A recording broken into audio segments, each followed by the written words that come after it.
اور ایک دن رات کو چہرے پہ نقاب ڈال کے نا تو مسجد کی گلیاں گھوم رہے تھے عمر فاروق، مدینے کی گلیاں گھوم رہے تھے، ایک دو گلیاں رہ گئیں تو فجر کا وقت ہو گیا، تو حضرت عمر اپنے غلام سے کہنے لگے نماز پڑھ لیتے ہیں اور باقی دو گلیاں بعد میں گھوم لیں گے۔ حضرت عمر نے امامت کرائی تو نقاب اسی طرح چہرے پہ۔ ایک گلی سے گزر رہے تھے تو ایک بوڑھی اماں بیٹھی ہے خیمے میں، بوڑھی کچھ چہرے سے پریشان لگتی ہے، تو حضرت عمر غلام سے کہنے لگے اسے پوچھو کیوں پریشان ہے؟ ہمارا تو اپنا ابا پریشان رہتا ہے، ہم پوچھتے نہیں، ہم نہیں پوچھتے، ہماری اپنی اماں روتی رہتی ہے کہ چلو 2 گھڑیاں رات کو آ کے بیٹھے گا میرے پاس، لیکن وہ آتا ہے 2 درجن کنوں لے کے اور سیدھا اپنے کمرے میں جاتا ہے اور بیگم صاحبہ سے کہتا ہے کہ یہ 6 اماں کو بھی دے آؤں، اس نے کون سا کھانے ہیں، تو وہ پلیٹ میں لے کے آتی ہے۔ پھر ماں کا دل ٹوٹتا ہے کہ یہ کمائی تو میری تھی، یہ تو بوٹا میں نے پالا تھا، لیکن یہ کس بیوپاری کے ہاتھ چڑھ گیا۔ ہم تو اپنے ماں باپ کو ٹائم نہیں دیتے، لیکن جب لوگ اللہ سے ڈرتے تھے رویہ کیا تھا۔ حضرت عمر فاروق رضی اللہ تعالیٰ عنہ خادم سے کہنے لگے بوڑھی سے پوچھو، تو پوچھا اماں السلام علیکم۔ وعلیکم السلام۔ اماں کیا بات ہے؟ تو اماں کہنے لگی جاؤ دوڑو، تمہیں کیوں بتاؤں، دیہات کی سیدھی سادی بی بی، جاؤ بھاگ جاؤ۔ کہا نہیں اماں مہربانی کرو اندر تو آنے دو۔ بڑی منت کے بعد اماں مانی۔ عمر فاروق عام آدمی نہیں جس سے دنیا کامتی ہے۔ حضرت عمر اندر گئے، اماں کیوں پریشان ہو؟ تو اماں کہنے لگی تمہیں کیوں بتاؤں، میرا اپنا دکھ ہے، چل اماں بتا دے تیری مہربانی۔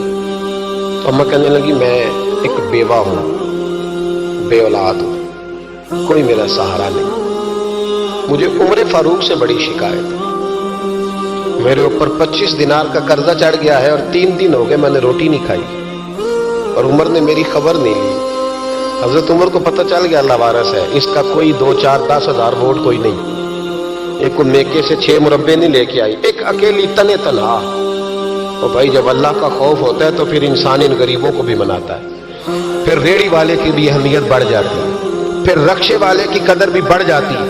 حضرت عمر فاروق رضی اللہ تعالیٰ عنہ کہنے لگے اماں عمر سے شکوہ ہے؟ کہا جناب عمر کہتے ہیں میں نے ایک جملہ کہا تو اماں نے تو مجھے لاجواب کر دیا۔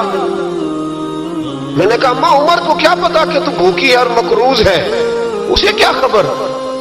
تو اماں کہنے لگی کیا کہا تم نے؟ عمر کو خبر نہیں، اسے پتا نہیں؟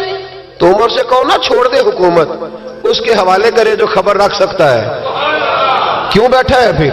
ہمارے حکمران کہتے ہیں ابھی میں صدمے میں ہوں، نکلوں گا تو بات کروں گا، نہ ادھر ادھر کی تو بات کر، یہ بتا کہ قافلہ کیوں لٹا، مجھے رہزنوں سے غرض نہیں، تیری رہبری کا سوال ہے، ہاں تجھے جواب دینا پڑے گا۔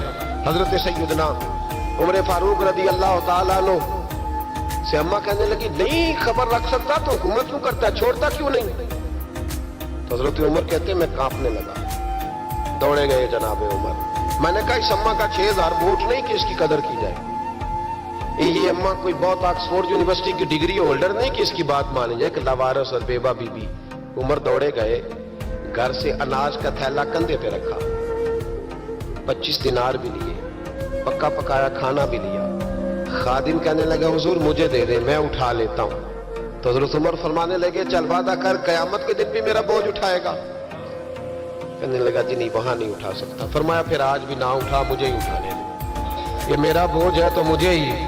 اماں کے سامنے 25 دینار بھی رکھے، پھر اماں کو حضرت فاروق اعظم نے 2 مہینے کا راشن بھی دیا، پھر پکا پکایا کھانا بھی دیا۔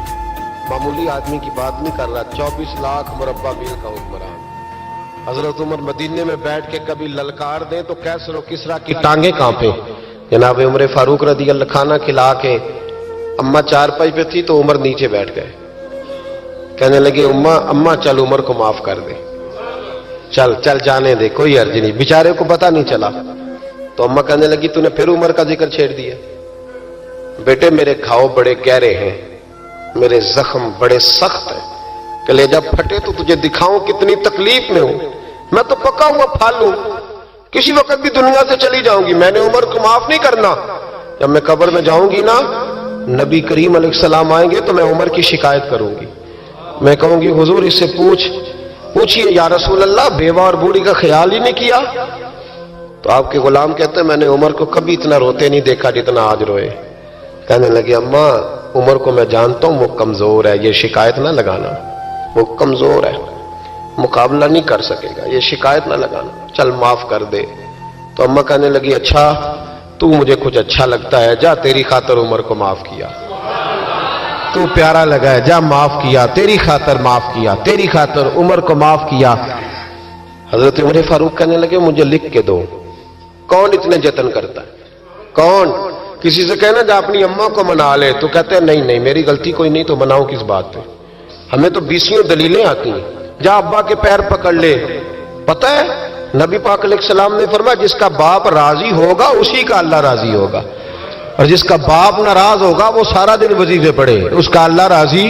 یہ ابو داؤد شریف کی حدیث ہے. نا جی بڑی مہربانی، پیسے نہ لائیے گا. اب بات سنیں، وہ بھی میں سمیٹنے کی طرف آ رہا ہوں، ختم کر رہا ہوں، آپ میری بات پہ توجہ رکھیں.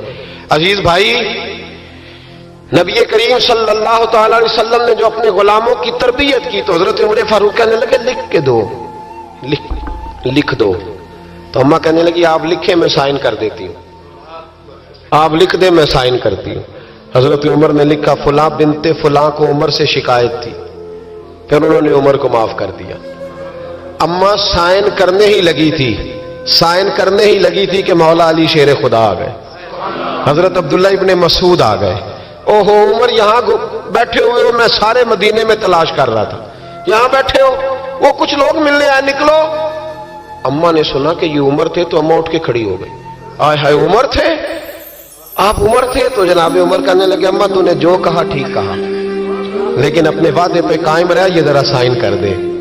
اماں نے سائن کیے تو حضرت عمر فاروق فرمانے لگے علی آ گئے ہو تو بطور گواہ تم بھی دستخط کر دو. عبداللہ ابن مسعود تم بھی بطور گواہ جب سائن ہوئے تو جناب عمر نے رکا لپیٹا اور مولا علی شیر خدا سے فرمانے لگے علی یہ رکھ لو، مجھے لگتا ہے میں تم سے پہلے دنیا سے جاؤں گا، اور جب میں پردہ کر جاؤں نا تو یہ رکا میرے کفن میں رکھ دینا. اگر حضور علیہ السلام نے پوچھا نا میری امت کے ساتھ کیا سلوک کر کے آئے ہو، تو رکا نکال کے کہوں گا یا رسول اللہ ایک بوڑھی ناراض تھی میں اسے بھی راضی کر کے آیا، حضور یہ میں راضی. بھائی جب تک ہم اللہ سے نہیں ڈرتے معاشرہ اصلاح پذیر نہیں ہو سکتا. جب تک یہ وظیفہ پک نہیں جاتا کہ اللہ میرے ساتھ ہے اور اللہ مجھے دیکھ رہا ہے، تب تک حالات بہتر نہیں ہو سکتے.